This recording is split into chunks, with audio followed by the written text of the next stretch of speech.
महायुती सरकारच्या काळात पेपर फुटी झालीच नाही असा दावा उपमुख्यमंत्री फडणवीसांनी केलाय।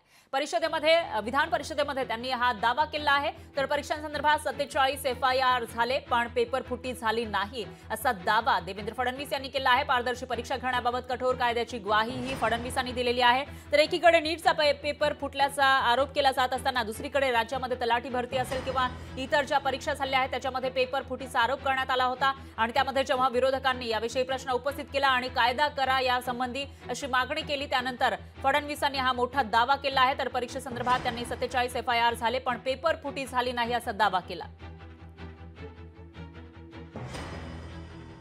आपण परीक्षा घेतली जवळपास 70 लाख विद्यार्थ्यांची, म्हणजे 69,15,471 59,15,471 यातल्या काही लोकांनी 4-4 दिले असतील, 5-5 दिले असतील, पण एवढ्या परीक्षा आपण घेतल्या आणि ही पदं आपण त्या ठिकाणी भरली।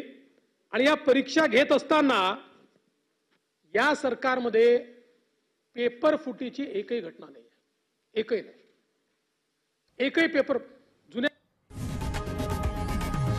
लोकशाही मराठी ऐका, पहा, जागरूक रहा।